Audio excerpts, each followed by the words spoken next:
Assalamualaikum warahmatullahi wabarakatuh. Perkenalkan, nama saya Arinda Oktaveza dengan NIM 1916050059. Di sini saya akan menjelaskan tentang pembiayaan investasi IB. Pembiayaan investasi IB ini merupakan pembiayaan investasi yang bertujuan untuk rehabilitasi, modernisasi, serta ekspansi dari usaha-usaha produktif seperti pembelian tanah, bangunan, dan kendaraan untuk usaha. Nah, di sini adapun manfaat tentang pembiayaan investasi IB ini yaitu yang pertama, tersedia jenis akad sesuai dengan kebutuhan nasabah.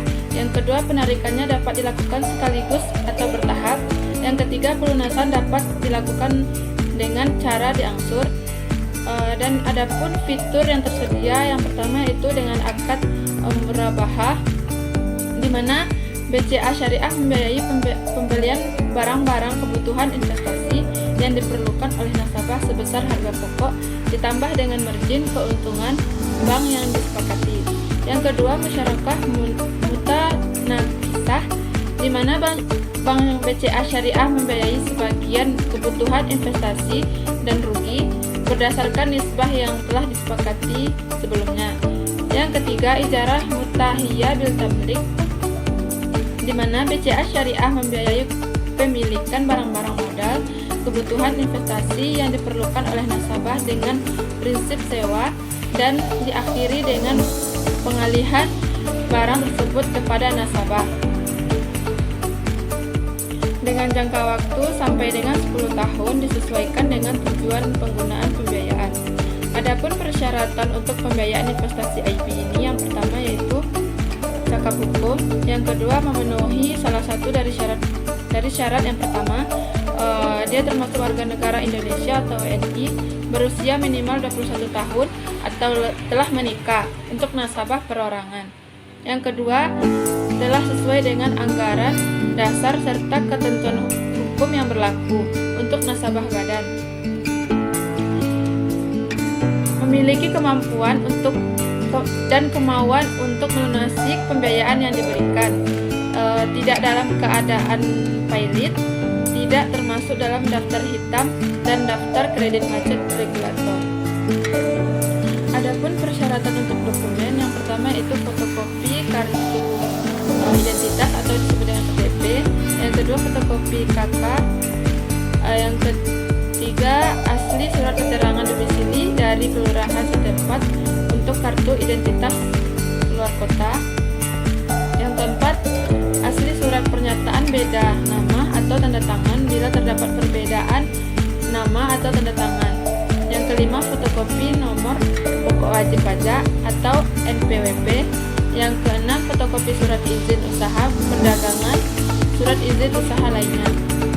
Yang ketujuh, untuk nasabah industri manufaktur dan perkebunan itu dibutuhkan AMDAL atau UKL UPR. Yang kedelapan, fotokopi tanda tangan tanda daftar perusahaan atau TDP. Yang kesembilan, fotokopi surat keterangan domisili. Yang kesepuluh yaitu fotokopi anggaran dasar atau akte pendirian dan perubahannya yang telah disahkan oleh Menteri Hukum dan HAM atau HAM RI. Yang ke-11 itu fotokopi lembaran berita negara Republik Indonesia atau PNRI. Yang ke-12 itu asli surat pernyataan penyerahan anggaran dasar atau disebut dengan SPAD. Yang selanjutnya itu fotokopi surat perjanjian pisah harta atau jika pisah harta. Yang selanjutnya asli surat persetujuan suami atau istri jika tidak pisah harta dan menyerahkan agunan. Yang selanjutnya fotokopi akte nikah jika telah menikah. Selanjutnya fotokopi mutasi rekening 3 bulan terakhir dan fotokopi bukti catatan transaksi bisnis dan laporan keuangan perusahaan neraca dan laba rugi 3 tahun terakhir. Adapun biaya dalam pembiayaan investasi IB, yaitu nasabah tidak dikenakan biaya provisi, nasabah dapat dikenakan biaya administrasi dan biaya lainnya terkait proses pembiayaan seperti biaya penilaian agunan, biaya notaris dan lain-lain sesuai ketentuan yang berlaku di bank. Dan perlu diketahui yaitu pentingnya pembiayaan nasabah dapat dikenakan denda sesuai ketentuan bank jika terjadi keterlambatan pembayaran kewajiban nasabah dan dapat berdampak pada penurunan status kolektibilitas pembiayaan di Bank Indonesia. Yang kedua, nasabah dapat dikenakan biaya-biaya terkait proses pembiayaan sesuai ketentuan bank. Sekian, terima kasih. Assalamualaikum warahmatullahi wabarakatuh.